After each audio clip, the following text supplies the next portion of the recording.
where did that grenade come from that killed me? Did you see how that, like, I did that barrel roll and then hit 2 guys and it all blew up? And wow, that was awesome. He just got sniped and then cartwheeled over the side and then got run over by a warthog. We flipped 6 times in the air, landed it, and kept going.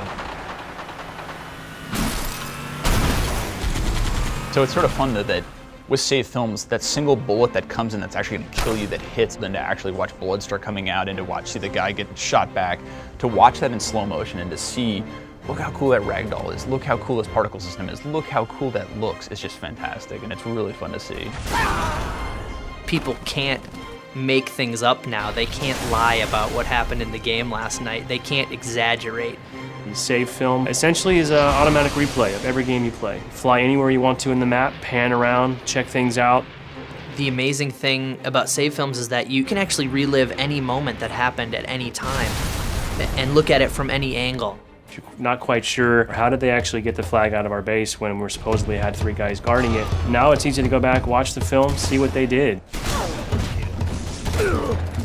The controls basically work exactly how you would expect them to. It's so simple conceptually, but making it a reality, it took years. Your first person, if you click the right stick, it shows you what that person was looking at from third person.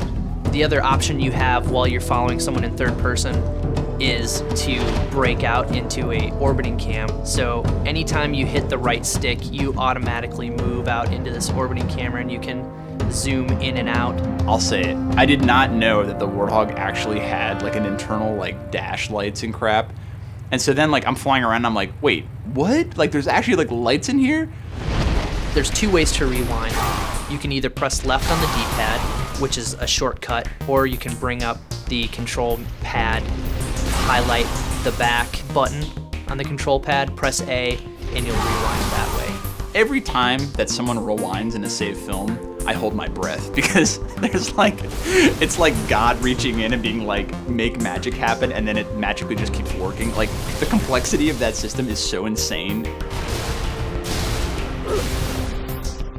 Now the other cool thing is the ability to go into flying camera, and you do that by hitting the Y button, and that breaks you out into a free roaming camera.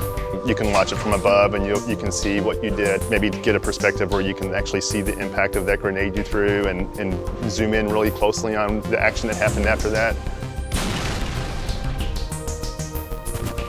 So there's one group who was like, no, don't allow it. They're gonna see too many lies. It's a pain in the ass. The other side of it was like, look, flying cam is cool as shit. It actually is a big deal. When you're in flying camera, if you hold in the left trigger, you can actually fly around the map faster. And then the right trigger is your speed control. If you hold down the right trigger in just a little, you'll notice it's slow motion. And if you hold it in all the way, it actually becomes fast forward. I want people to be able to make those snippets, be able to make those moments and share them and be like, look at this awesome game, look at these crazy things I did, and that's so awesome. And I want that to be inside our engine, not to have to go to some external site. Save films and Forge, I think, represent the coolest features that we have in Halo 3. We're giving them the tools to basically play Halo how they want to play it. They can set up any map however they see fit. It's just crazy how much a map will change with just a small variation of either weapon placement or just where the flag spawns in CTF. If you don't like it there, move it 1 meter to the right. If you want to in Forge, you could build your own base on the beach, maybe add some turrets for defense, add some crates to hide behind. Try building a building out of fusion coils and then blow it up. You could have 50 versions of Sandtrap that are each built differently, that each emphasize a different type of game style. Forge is actually an old school Bungie name. It was the name of the map editor for the Marathon games. It's kind of a nod to the hardcore Bungie fans.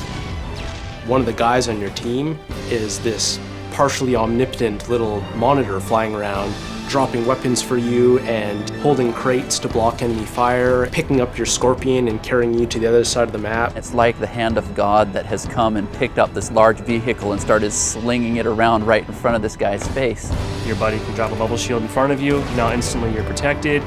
Maybe now you'd like to go on the offensive, ask your buddy to drop a Spartan laser for you. Next thing you know, you've got a laser in real time. Once we realized we could do do something like that, we're like, This will be the mother of all multiplayer matches.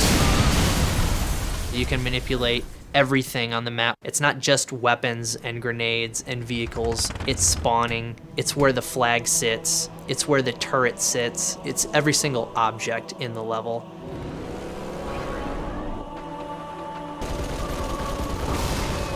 They're gonna love the Forge because they can spend hours dropping tanks on each other. Each item has a cost associated with it.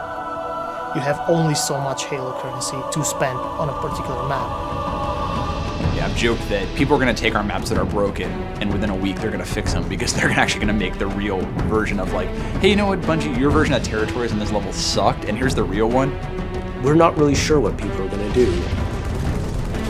People are gonna figure out new ways to use the Forge that I think we don't even understand or know are possible yet. The next crazy thing that you're like, oh my god, they just took Forge and they took save films of that and they added voiceovers and they just did Macbeth. Holy crap, like that's crazy and that's awesome. Everyone's riffing off each other's ideas, and then all of a sudden, some diamond just emerges from it where everyone needs to have this map. Oh, this is so cool. I can't believe we're actually letting people do this. This is the stuff that's going to keep people playing for years on end, that's going to make a billion hours get logged on Xbox Live. This is the thing that is going to really set our game apart from the rest, I think.